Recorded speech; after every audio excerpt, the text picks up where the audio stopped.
Salut Rachida, salut Gloria, salut Asia,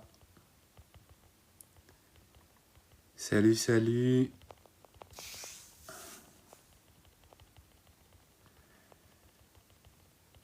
How are you today? How are you on this amazing Saturday afternoon in Paris or wherever you are in France or around the world? I don't know. What about if I was talking to you in English only?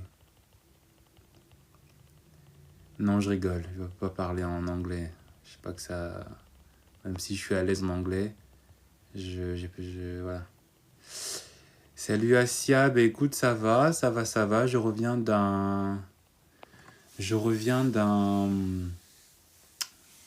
d'une petite balade que j'ai faite dans mon quartier.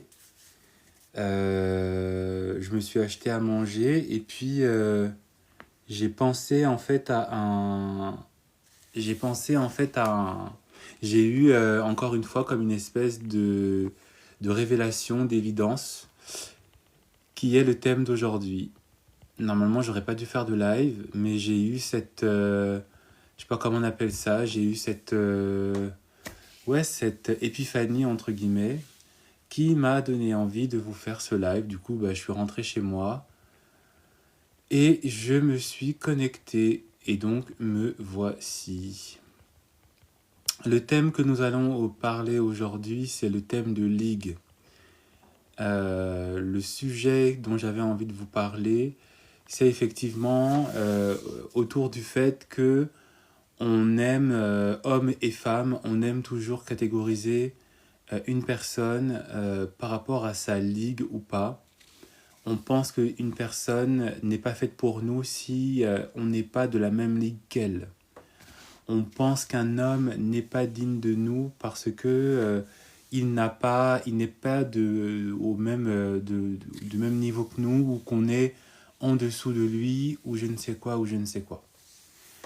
Et en fait, moi, ce que j'avais envie de vous parler aujourd'hui, c'est qu'effectivement, alors peut-être que vous le savez, peut-être que vous le saviez, mais que vous l'avez oublié, mais en fait, tout ça, c'est du bullshit. Le fait de penser, notamment les hommes qui pensent qu'effectivement une femme est abordable que si elle est de la même ligue que lui, c'est du bullshit. Le fait qu'une femme va se considérer en fait pas assez bien pour un homme, ou qu'un homme ne va pas se considérer pas assez bien pour une femme parce que il ou elle, parce que l'autre n'est pas de la même ligue, ou l'autre est d'une ligue supérieure, tout ça c'est du bullshit. D'accord ? Il n'y a pas de ligue en amour. Il n'y a pas de personnes qui sont supérieures à nous ou qui sont inférieures à nous. D'accord ? Et je vais en fait vous le décliner et je vais en fait vous l'expliquer par en fait qu'est-ce qu'on entend par ligue, ou par ce qu'on devrait plutôt entendre par ligue. Mais il n'y a pas à donner à ce mot le premier sens du fait que il y a en fait une catégorie de personnes à qui on aurait droit, et il y a en fait une catégorie de personnes à qui on n'en aurait pas droit. Il y a effectivement des circonstances qui font que effectivement on va avoir accès à certaines personnes, que certaines personnes auront accès à nous, mais il n'y a pas en fait de facto en fait des prédispositions qui font que telle personne a tout le mérite de vous aborder et telle personne n'a pas le mérite de vous aborder. Salut Baba, salut Bora Bora, salut Nemo Rain, salut Quinachou, Salima. Pourquoi je viens à vous avec ce thème-là ? C'est parce que déjà, la première considération, comme je vous l'ai dit, c'est qu'il n'y en a pas. Et pourquoi est-ce qu'il n'y a pas de ligue? C'est tout simplement parce que, comme je l'ai dit, il y a plusieurs déclinaisons et plusieurs choses qu'il faut comprendre quand on dit qu'une personne n'est pas de ma ligue ou qu'une personne est de ma ligue ou pas. La première chose qui fait... si on enlève, d'accord? Si on enlève cette considération autour de la ligue, hein, le fait de considérer qu'une femme n'est pas de sa ligue et donc on n'a pas de mérite à l'aborder, le fait qu'un homme n'est pas de sa ligue et du coup qu'on n'a pas le fait de l'aborder, c'est pour plusieurs raisons. La première raison qui fait que toi, tu vas croire en fait qu'une personne n'est pas de ta ligue ou qu'une personne est au-dessus de ta ligue, c'est déjà une considération qui est physique. Alors ça, c'est un fait, hein, on n'a pas tous le même physique, on n'a pas tous et toutes la même couleur de peau, on n'a pas tous...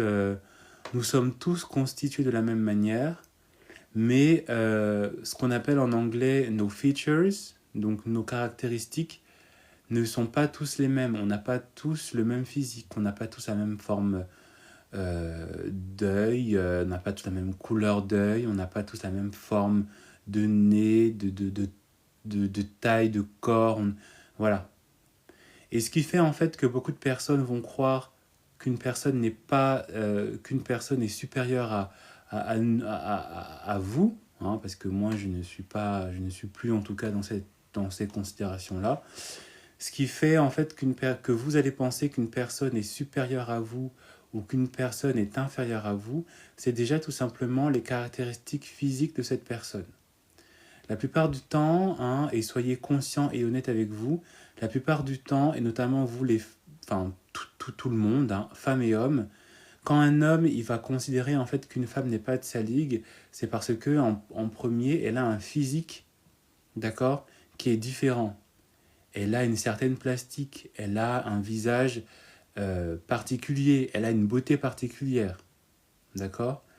Pareil pour l'homme, quand une femme va se croire inférieure à un homme, c'est parce que l'homme, parfois, il a un physique qui est parfois très beau. Il ne faut pas le nier, il y a des hommes qui sont très beaux, comme des femmes qui sont très, très, très, très belles.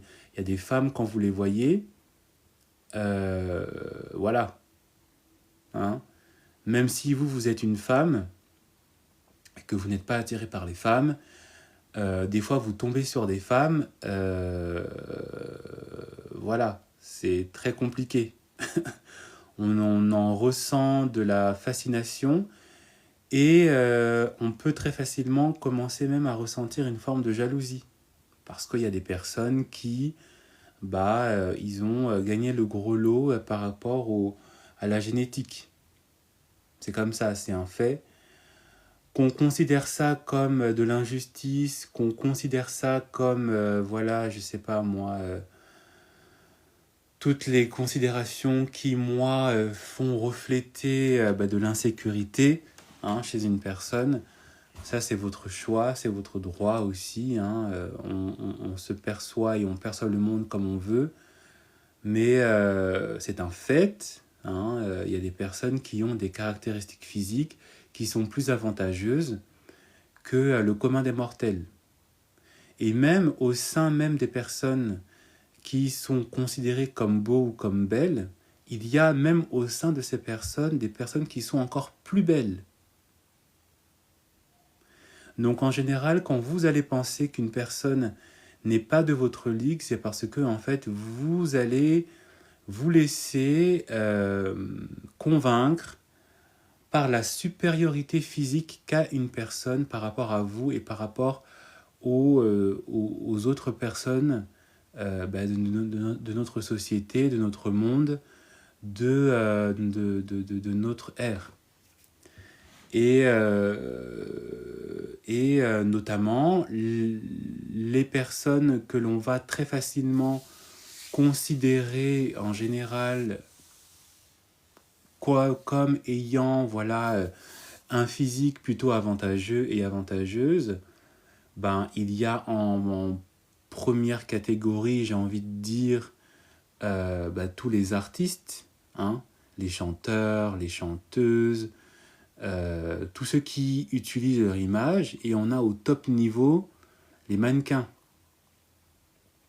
Et parce que ces personnes ont un physique plus ou moins avantageux, parce que ces personnes ont une plastique, ont un visage, un nez, une couleur de teint, une grandeur de taille, une finesse autour du corps, différent du commun des mortels, vous allez finir par penser en fait que cette personne appartient en fait à une ligue supérieure à vous, parce que vous vous êtes laissé berner par l'apparence physique, alors que ce n'est qu'une apparence physique. L'apparence physique d'une personne, qu'elle soit positive ou négative, ne définit en rien son mérite, d'accord? Son mérite en amour. Et c'est pour ça qu'on demande aux gens et qu'on appelle les gens à faire attention à leur physique, pour justement faire comprendre en fait que la beauté physique est une beauté qui est atteignable par tout le monde. Alors effectivement, la beauté plastique et la beauté physique ne sont pas la même, d'accord? Mais, certaines stars nous l'ont montré, quand on a de l'argent, on peut effectivement travailler sur sa beauté plastique. Hein. Regardez les Kardashians, regardez Bella Hadid, regardez toutes les stars hollywoodiennes qui, parce qu'ils ont les moyens, travaillent sur leur beauté plastique. Mais leur beauté physique, ce n'est pas quelque chose qu'elles ont travaillé parce qu'elles ont de l'argent. La beauté physique est une beauté que l'on peut travailler même quand on n'est pas forcément millionnaire ou qu'on ne gagne pas 4 000 € par mois. Hein. Ça, faut se le sortir de la tête.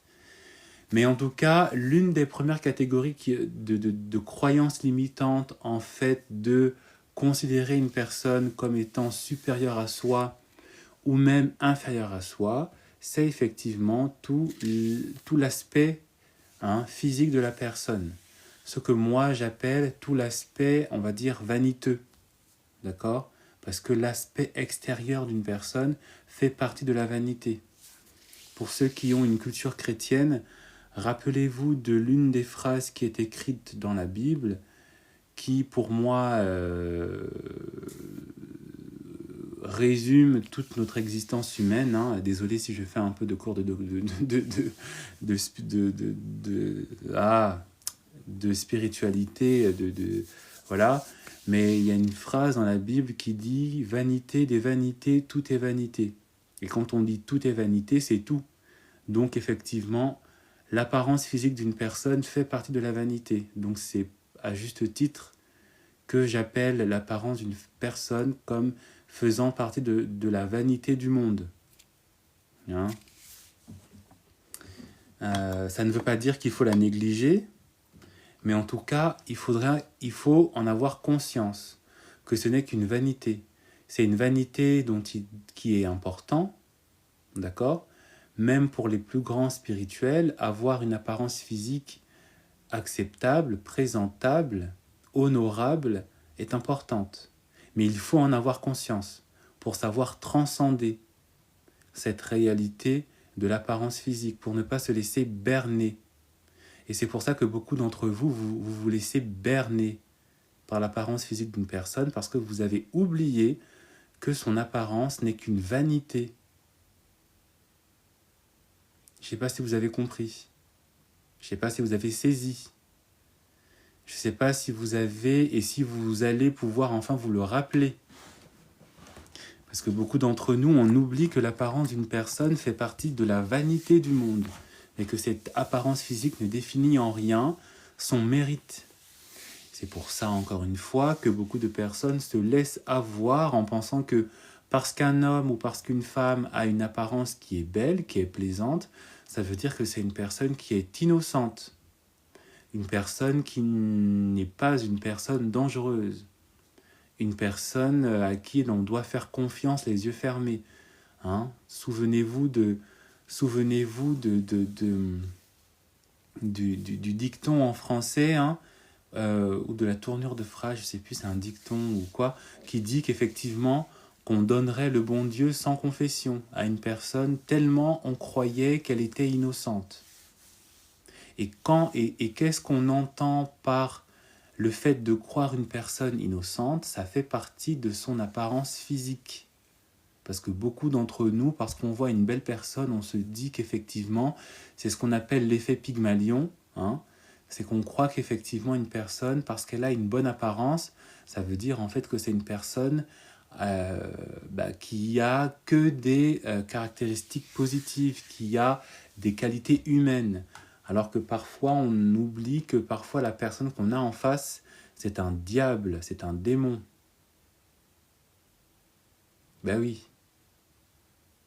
Et beaucoup d'hommes, beaucoup de femmes se sont fait avoir en pensant qu'effectivement, en approchant cet homme ou en approchant cette femme, parce qu'elle, ou en allant la draguer, ou en se laissant draguer par cet homme, notamment, ou par cette femme, et parce qu'elle était jolie, on se disait, bon, bah, il ou elle me plaît, donc je vais lui faire confiance. Parce que cette personne me plaît, je vais lui faire confiance. Erreur. Il faut savoir transcender la réalité physique. C'est pas pour rien, encore une fois, que dans la Bible, c'est écrit vanité des vanités, tout est vanité. C'est vieux comme le monde, mais le monde ne l'a toujours pas compris visiblement. La deuxième chose qui fait que vous allez croire qu'une personne est supérieure à vous, c'est ou inférieure aussi, hein, c'est comment dire, son origine sociale. Beaucoup de personnes pensent qu'effectivement, une personne... ce qui fait que vous allez croire qu'une personne, notamment, n'est pas de votre ligue, c'est notamment quand vous allez être à côté d'une personne qui a une origine sociale qui est supérieure à vous, d'accord ? Vous allez penser que, par exemple, parce qu'elle est supérieure à vous, vous ne méritez pas d'être approché par cette personne. C'est ce qu'on voit notamment autant chez les hommes comme chez les femmes. Un homme qui va, par exemple, être attiré par une fille, par une femme qui a une origine sociale élevée, il va très facilement, en fait, se sentir démotivé. Alors, je ne dis pas qu'il faut accepter forcément de sortir avec une personne qui ne pourra pas vous satisfaire d'un point de vue matériel, mais qu'en tout cas, je dis tout simplement qu'il y a beaucoup de faits dans le fait qu'une personne qui est plus riche que vous allez sans doute très facilement avoir peur et vous allez en fait penser que parce que cette femme est riche, parce que cet homme vient d'un milieu riche et ou qu'il est riche, je ne suis pas en mesure de l'avoir. Je ne suis pas en mesure d'être à son niveau. Et ça tourne aussi dans le sens inverse.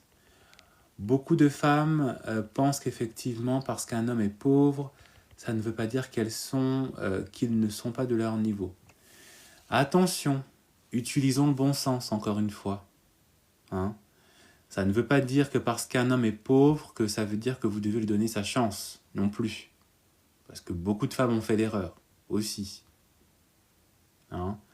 Ça, c'est une histoire vieux comme le monde, d'accord ? De penser que l'amour ne se nourrit aussi que d'amour et d'eau fraîche. Hein ? On va tout traverser ensemble, on va tout accepter ensemble. Les excuses, là. Non. Il faut regarder la personne par rapport aux actions qu'elle pose. Il faut regarder la personne par rapport à sa motivation. Il faut juger la personne par rapport à ses ambitions. Il faut juger la personne par rapport à la qualité de vie qu'elle se donne déjà à elle-même. Par rapport à la motivation qu'elle a vis-à-vis d'elle-même dans ce qu'elle a envie d'accomplir. Pour savoir si effectivement je peux rester avec cette personne ou pas. Il ne faut pas juste rester là en se disant « je vais tout accepter au nom de l'amour et tout subir au nom de l'amour ». Et il ne faut pas non plus se dire que parce que cet homme est riche, je vais aussi tout accepter au nom de l'amour. Hein. Parce que beaucoup de femmes, beaucoup d'hommes aussi, vis-à-vis des femmes ou vis-à-vis des hommes, s'ils sont intéressés par les hommes, voilà, parce qu'il est riche, on va accepter tout et n'importe quoi. Alors que le mec, c'est un vieux mec. Alors que la femme avec qui tu traînes, elle te malmène. Elle te malmène. Mais toi, parce que tu as un confort de vie, toi, parce que cette personne, elle t'amène, elle te sort peut-être un petit peu d'un train-train quotidien qui est un peu compliqué, tu acceptes tout et n'importe quoi. Tu acceptes parfois de jouer des rôles qui ne devraient pas être ton rôle, ou dans lequel tu te sens pas traité à ta juste valeur. D'accord ? Et dans le fait de considérer aussi une personne comme n'étant pas de sa ligue, ça fait partie de cette réalité-là. Beaucoup de personnes, voilà, sont dans ce schéma de pensée. Tout accepter indépendamment en fait des actions que pose cette personne. Ou penser qu'un homme n'est pas à son niveau parce qu'il n'est pas assez riche. Ou penser qu'un homme n'est pas de son... ou penser qu'on ne mérite pas un homme, ou penser qu'on ne mérite pas une femme parce qu'on n'est pas assez riche, parce qu'on est de la classe moyenne.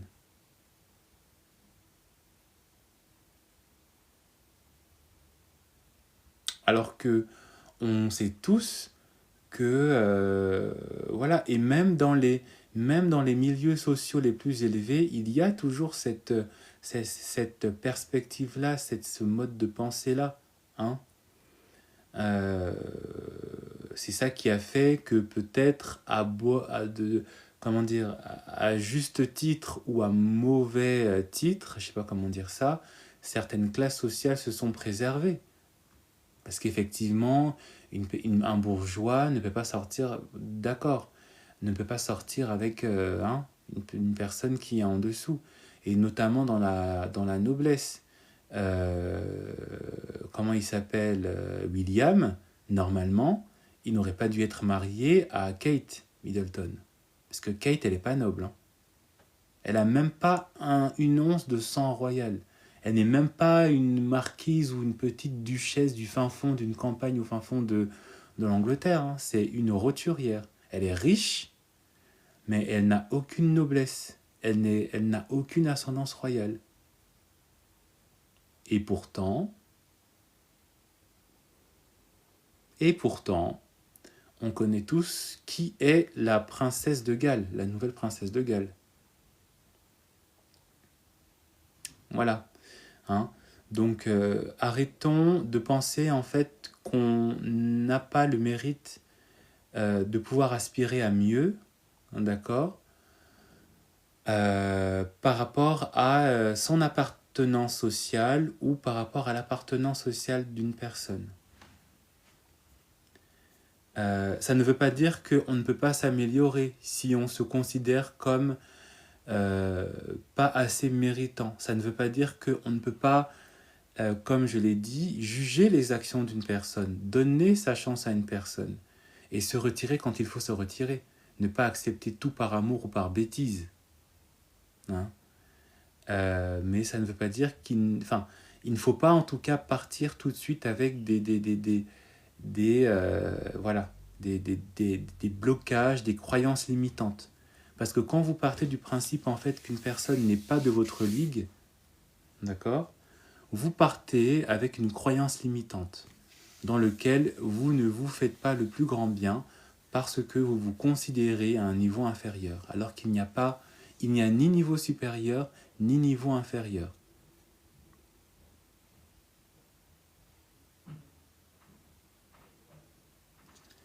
La troisième ou la quatrième, je crois que c'est la troisième raison qui définit en fait le fait qu'on considère qu'une personne n'est pas de sa ligue, ou on considère en général qu'une personne est au-dessus de nous, c'est notre mode de vie. Parce que l'autre, il va en week-end, hein, ça fait partie de la richesse. Mais ça peut aussi faire partie de ses habitudes. Hein. Il y a des personnes qui ne sont pas, qui sont ni riches ni pauvres, qui sont de la classe moyenne, d'accord? Et en fait, ils ont un mode de vie. Quand vous voyez leur mode de vie, vous allez penser, vous pourrez croire que, voilà. Et comme on n'a pas le même mode de vie, comme on n'a pas la même manière de profiter de nos week-ends, de profiter de tout ça, on va se considérer en fait comme n'étant pas assez suffisant pour pouvoir aussi mériter d'être autour de cette personne. Et dans l'effet inverse aussi, ça marche. Parce qu'une personne a un mode de vie qui parfois ne fait pas trop rêver ou est un peu trop terre à terre, on va être amené à penser qu'effectivement, bon bah, il fait rien de ses week-ends. Lui, tout le week-end, qu'est-ce qu'il sait faire? C'est rester devant la télé, il s'intéresse à rien. On va délaisser cette personne. Alors évidemment, là, ça ne veut pas dire que vous devez vous diminuer pour cette personne. Accepter de rester dans ce que vous considéreriez comme de la bassesse, d'accord? Intellectuelle. Hein? Il y a des personnes qui ne lisent jamais. Il y a des personnes qui ne vont jamais à des concerts. Il y a des personnes qui ne sont jamais allées à un musée. Il y a des personnes qui ne vont jamais voir des expositions. Il y a des personnes même qui sont à Paris, tu leur parles de la Tour Eiffel, ils voient ce que c'est, ils savent ce que c'est. Mais se dire qu'un week-end, on va aller se balader pour... Jamais. Il y a des gens comme ça. Il y a des gens, en 10 ans d'existence, en 20 ans d'existence, ils ne sont jamais allés à un concert. Et quand je dis concert, c'est pas forcément concert de musique classique. Même des concerts d'artistes qu'ils écoutent, ils ne sont jamais allés. Même à des concerts gratuits, jamais. Et effectivement, ça ne veut pas dire en fait que cette personne ne doit pas être considérée. Évidemment, il faut aller dans un, avec une personne dans laquelle on sait qu'on va avoir un cadre de vie qui sera satisfaisant. Mais parfois aussi, il faut, encore une fois, regarder les actions de cette personne, savoir si la richesse de cette personne n'est pas ailleurs que dans la considération culturelle que l'on va accorder à celle-ci.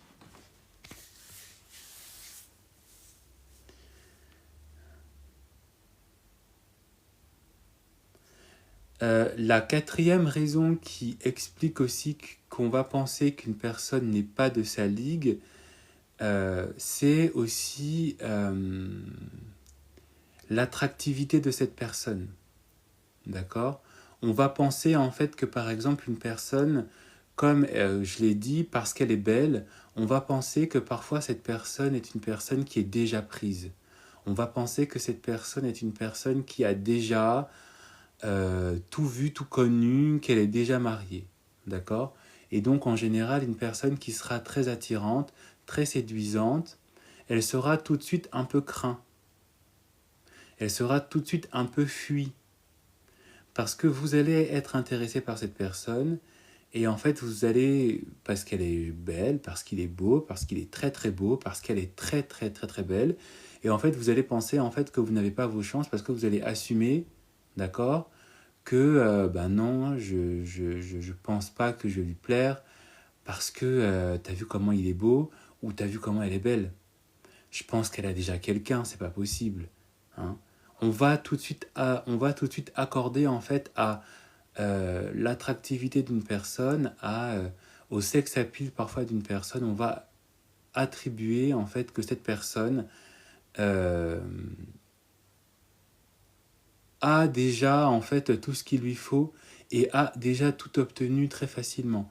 Alors que je peux vous le garantir, les personnes parfois qui souffrent le plus entre guillemets de célibat ou de solitude, d'accord, tout est relatif parce que c'est peut-être pas forcément un célibat et une solitude subie, ça peut être aussi choisi. c'est parfois des personnes qui sont très beaux et très belles. Ce sont des personnes aussi parfois qui ont une aura, qui ont une attractivité en termes énergétiques qui est très très belle. Parce qu'effectivement, tout le monde va être attiré, mais en même temps, comme tout le monde sera conscient que cette personne est vraiment attirante, on va tout de suite croire qu'en fait, non, je ne vais en fait que me rajouter à une longue liste de prétendants ou de prétendantes et que du coup, c'est pas la peine que j'aille tenter ma chance parce que de toutes les façons, le bureau est déjà occupé. Attention, je ne suis pas en train de dire qu'il faut se dire je vais la draguer quand même.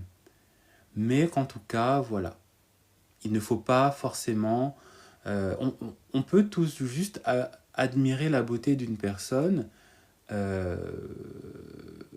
observer la beauté d'une personne, et pas tout de suite forcément... moi, c'est mon cas.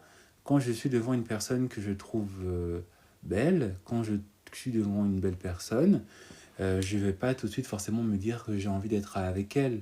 Juste, je dis, elle est très belle, elle est très jolie, elle est vraiment très charmante, ou il est trop charmant, et voilà. D'accord?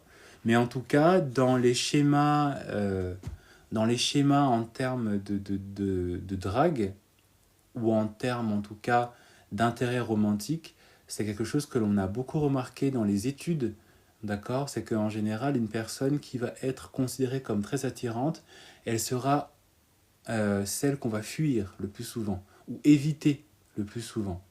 Et quand cette personne nous donne de l'intérêt, quand cette personne s'intéresse à nous, on trouve ça bizarre, on panique, on se dit mais pourquoi, est-ce que c'est vraiment à moi que ça arrive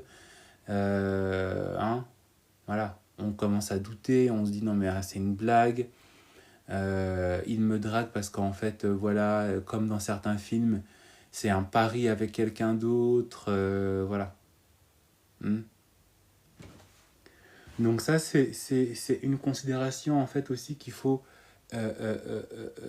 enlever de soi, retirer de soi, penser en fait qu'une personne, parce elle est attirante, parce qu'elle est charmante, ça veut dire en fait qu'on n'a pas assez chance, qu'on n'a pas assez chance et qu'on n'a pas en tout cas de mérite pour pouvoir l'aborder ou pour aussi la laisser nous aborder. Parce que notamment si vous êtes une femme, comme je l'ai déjà dit, c'est toujours l'homme qui doit venir à vous, c'est pas l'inverse.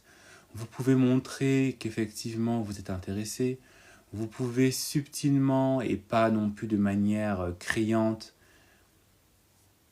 montrer que vous avez un léger intérêt, mais c'est toujours l'homme qui doit venir à vous, d'accord? Vous, messieurs, apprenez aussi à faire le premier pas, respectons la dynamique, d'accord?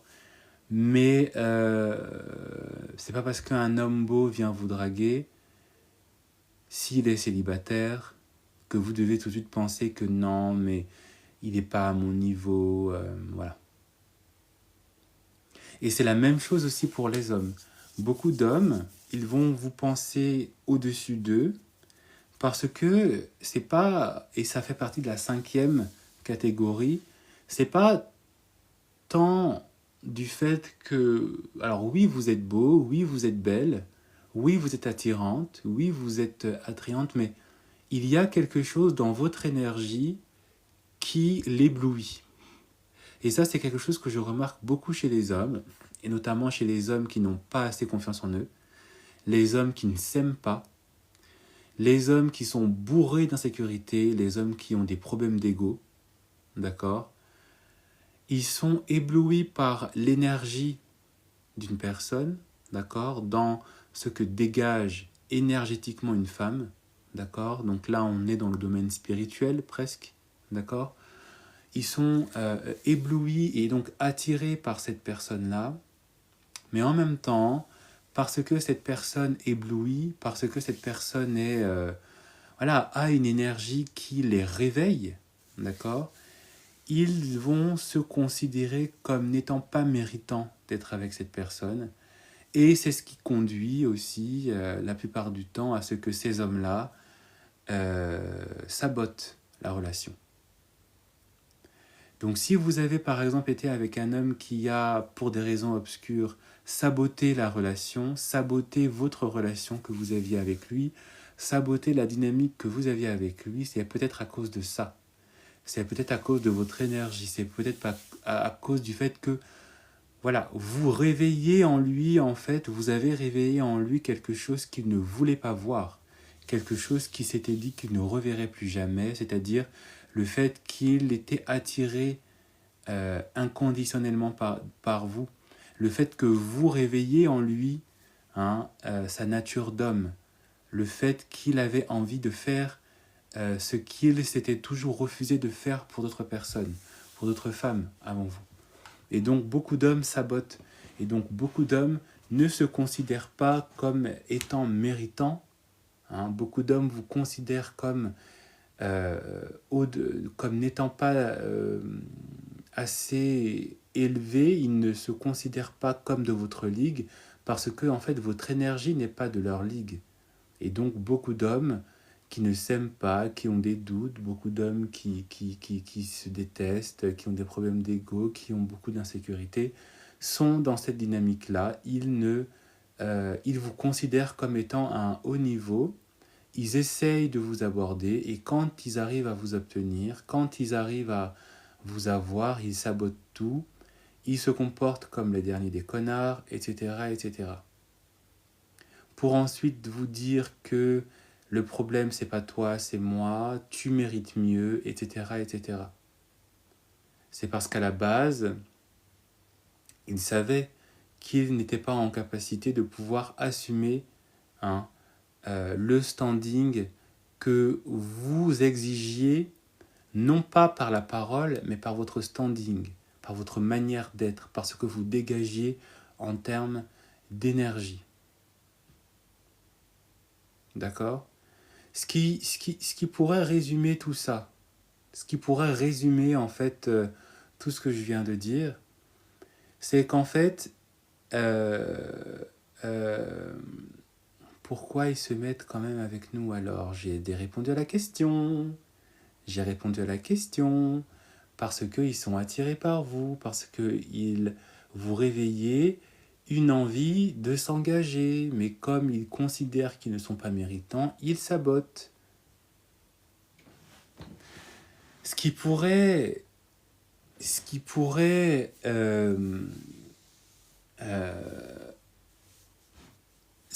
du coup résumer le chemin conducteur en fait de ce thème, c'est du simple fait que tout part de votre propre perception. C'est ta propre perception, d'accord ? C'est ta propre perception qui te place, d'accord, à un certain niveau par rapport à une personne ou pas. Ben oui. C'est ta manière de te percevoir, c'est ton amour-propre, ton ego, ton orgueil, qui va en fait te permettre de te placer, de te positionner par rapport à une personne ou pas. Si tu n'as pas un ego qui se veut suffisamment bien, si tu n'as pas un ego qui se veut suffisamment élevé, sans entrer dans l'orgueil, sans entrer dans l'arrogance, sans entrer dans la vanité, mais si tu n'as pas une estime de toi qui se veut juste, tu vas très facilement idéaliser l'autre, tu vas très facilement en fait estimer que l'autre, par rapport à certaines situations, par rapport à sa situation, par rapport à ce que j'ai dit, son apparence physique, par rapport à sa possession matérielle, par rapport à sa manière de vivre, que tu vas comparer un tout petit peu aussi à la tienne, d'accord ? Tu vas te positionner dans une attitude de retrait ou dans une attitude où tu seras en avant par rapport à cette personne. Et c'est tout ça qui font, et soyons honnêtes, quand on considère qu'une personne est dans une ligue qui est au-dessus de la nôtre, c'est parce qu'on ne se considère pas comme méritant. Donc tu te positionnes toi-même dans un vecteur, dans un niveau qui se veut inférieur. Et tu idéalises l'autre. Et l'effet inverse, si tu refuses effectivement une personne par rapport, ça, pour de bonnes ou de mauvaises raisons, il n'y a pas de jugement de, enfin, il n'y a pas à savoir si c'est, oui, un jugement de valeur, si c'est bon d'un point de vue moral ou pas. Mais voilà, si une personne, par exemple, tu la considères comme n'étant pas suffisamment bien pour toi, donc tu te considères dans une ligue alors qu'il n'y en a pas, tu te considères dans une ligue qui se veut supérieure à elle, c'est parce que ton amour-propre, ton ego, ton estime personnelle, sans qu'il y ait besoin que tu sois dans un niveau de self-love qui soit à 100%, mais tu vas te considérer comme étant supérieur à lui ou à elle parce qu'il n'est pas suffisamment à l'aise dans sa vie, parce qu'il est sans emploi, parce qu'il ne parle pas bien le français, parce que il n'a pas, il n'est pas ingénieur comme toi, tu te places dans un niveau où en fait toi tu es au-dessus et où lui tu le considères comme en dessous. Donc tout dépend en fait de la position de ta propre perception. D'accord ? Alors évidemment, je ne suis pas en train d'appeler à ce que vous acceptiez des personnes que vous jugez comme n'étant pas de bas niveau, même si j'en suis sûr que on l'a tous au moins déjà fait une fois, voire deux, voire trois, voire quatre fois. Hein. On dit que oui, une personne, je ne sais pas moi, qui n'a pas de travail, une personne qui ne gagne pas de revenus, une personne, voilà, qui n'est pas un ingénieur, on ne lui donnera jamais l'heure. Mais il suffit qu'il y ait cet homme ou qu'il y ait cette femme qui a un charme auquel on est sensible, qui coche toutes les cases où on avait dit non d'un point de vue général, mais cette personne, en fait, parce qu'elle nous séduit, parce qu'elle a réussi à nous avoir, ben, on l'accepte quand même si elle est pauvre, même si elle ne sait pas parler plusieurs langues, même si elle n'a pas eu son bac, etc., etc. Donc on a tous au moins, je pense, fait l'erreur, au moins une fois, si ce n'est plus, d'avoir accepté dans notre vie une personne qui ne correspondait pas à nos standards, hein, mais voilà. Mais en tout cas, c'est quelque chose dont il faut être conscient. Que c'est notre estime propre et aussi, entre guillemets, j'allais dire, nos fragilités sentimentales qui vont nous faire accepter ou refuser une personne. Comme l'image, la photo que j'ai mis derrière moi, alors je ne connais pas cet homme, voilà, mais ça se trouve que cet homme, alors il est bien habillé, on pourrait croire qu'il est d'une classe moyenne élevée, mais on pourrait même penser que c'est un homme d'affaires ou je ne sais quoi, d'accord ? Mais ça se trouve que d'un point de vue moral, il n'est pas du tout fréquentable. Mais certaines femmes vont se laisser séduire par cet homme, vont penser en fait que cet homme est d'une ligue supérieure, alors que ça se trouve que cet homme, indépendamment de son statut social, indépendamment de son aisance financière, ben, ce n'est pas du tout un homme avec qui il fait bon de vivre, il fait bon vivre. Ça se trouve que cet homme, c'est un grand tortionnaire psychologique. Ça se trouve que cet homme est un grand infidèle.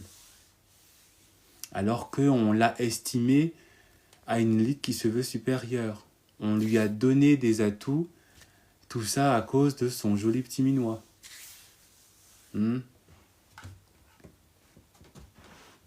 On lui a donné le bon Dieu sans confession, sans avoir écouté quelles étaient aussi ses fragilités. Comme je l'ai dit, l'effet Pygmalion, c'est ça. C'est le fait de donner des caractéristiques morales et physiques positives à une personne au regard de son apparence physique.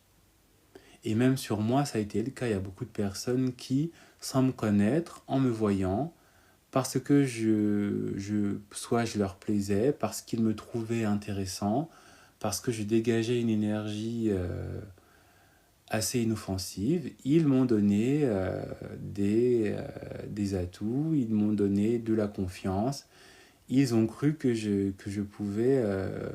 voilà. Alors, je n'ai pas déçu ces personnes-là, évidemment, parce que... voilà, mais même à vous qui m'écoutez, je pense que ça a été aussi le cas pour vous. Certaines personnes vous ont donné des caractéristiques morales, certaines personnes vous ont estimé au-dessus de eux-mêmes, parce que, en fait, voilà, quand ils vous voyaient, parce que vous présentiez bien, ils se disaient que vous étiez une personne peut-être... voilà. Donc tout part en fait de votre propre perception, tout part de comment est-ce que vous vous voyez et de comment est-ce que vous vous voyez par rapport aux autres. C'est pour ça que c'est toujours intéressant et important qu'on le dit, que ce soit les coachs, que ce soit les psychologues, hein, que ce soit partout, c'est toujours bon d'avoir une bonne estime de soi. C'est toujours bon de toujours partir avec un sentiment d'amitié envers soi-même. Parce que c'est cette relation-là que tu vas projeter sur les autres. C'est la relation que tu as par rapport à toi-même qui va se refléter dans ce que tu te permets ou pas de vivre avec les autres. Donc mon appel aujourd'hui, c'est vraiment de vous appeler à vraiment être dans une estime de vous qui se veut positive. D'arrêter de penser que un homme est au-dessus de vous, que vous n'êtes pas suffisamment bien pour un homme. Hein. De penser que vous ne devez mériter que d'être avec un certain type d'homme, surtout si ce sont des hommes qui vous font souffrir. Va falloir m'arrêter ça. Va falloir vous sortir de ce mode de pensée. De penser que voilà, vous ne méritez en fait qu'un seul type d'homme, des hommes qui ne vous respectent pas, qui vous font souffrir, etc. Et pareil aussi pour messieurs, d'arrêter aussi de penser que parce qu'une personne est trop bien pour vous, que vous devez saboter la relation, que vous devez aussi vouloir juste profiter de cette personne pour ensuite la jeter. Hein, parce qu'il y a du sabotage, autant chez la femme qui ne s'estime pas suffisamment bien et donc qui va se retirer, autant chez l'homme qui va parfois accepter mais qui ne va pas bien traiter la personne, entretenir la relation, qui va saboter en fait la relation. Et en plus parfois qui va agir avec la psychologie inversée en faisant croire à l'autre que le problème c'est lui, alors qu'en fait le problème c'est l'homme en premier, c'est nous-mêmes en premier.